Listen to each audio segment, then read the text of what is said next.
आरोपी अशोक खरातचे कारनामे गुगलवर सर्वाधिक चर्चेत आलेले असून गुगल इंजिनच्या मोस्ट सर्च कॅटेगरीमध्ये खरातचं नाव जाऊन पोहोचलंय। अशोक खरात बाबा, अशोक खरात व्हायरल व्हिडिओज यासह रुपाली चाकणकर यांच्या नावानं कीवर्ड्स सर्वाधिक ट्रेंडिंगवर असल्याचं सायबर तज्ज्ञ सांगतात।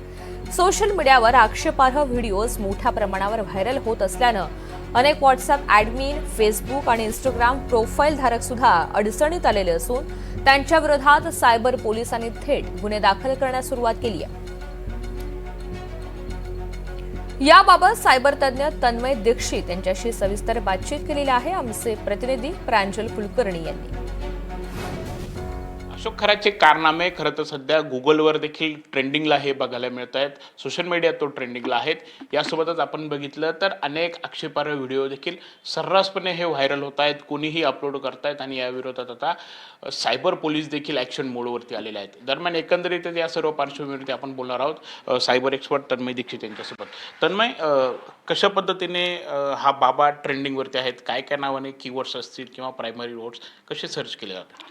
गुगलवरती ज्या नावाचं आहे म्हणजे अशोक खरात व्हिडिओ HD, त्याच्यानंतर त्यांच्या संदर्भात कोणी व्यक्ती असेल तर त्यांचं नाव वापरून जे आहे हे सर्च केलं जातं आणि हे सर्च करण्यासाठी रिसर्च जे असतात ते कीवर्ड कन्सोलचा जो आहे तो वापर केला जातो आणि त्यांनी जे आहे ते रिसर्चमध्ये दिसतात। लोकांनी जे कीवर्ड जास्त सर्च केलेले आहेत ते मग ट्रेंडिंगमध्ये येतं आणि मग गुगल पण त्या अल्गोरिदमनुसार ते लोकांना दाखवायला लागतं। बरं, कसं बाबा पूर्ण ट्रेंडिंगला किंवा गुगल इंजिनच्या यादीत जाऊन पोहोचलेलं आहे? पूर्ण महाराष्ट्र किंवा भारतातच गेले काही ना? याच्यामध्ये जर बघितलं तर सर्वात पहिल्यांदा मीडियानी हा अवेअरनेस केला गेला की तुम्ही कुठल्या बंधू बाबावरती विश्वास ठेवू नका, म्हणून लोकांनी तो कोण आहे काय आहे म्हणून सर्च करायला गेले।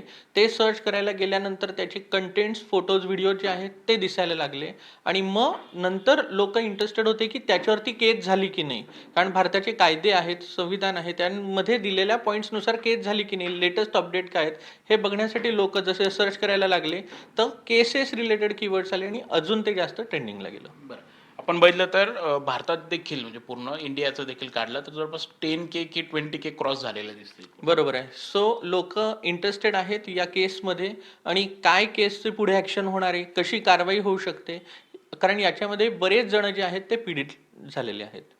जर आपल्याला असं काय आक्षेपार्ह दिसलं की आपण समजा काहीतरी सर्च करत आहोत किंवा समोरचं बघितलं तर कशा पद्धतीने आपण रिपोर्ट करू शकतो, काय आपण करायला हवं?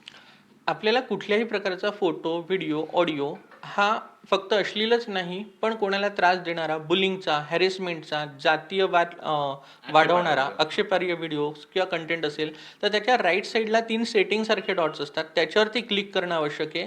रिपोर्ट अब्यूज करणं आवश्यक आहे किंवा स्पॅमिंग सारखं असेल तर ते करणं आवश्यक आहे। जेव्हा तुम्ही रिपोर्टवरती क्लिक करतात तेव्हा तुम्हाला 7 ते 8 वेगवेगळ्या प्रकारचे रिपोर्ट्सचे सेटिंग दिसतात।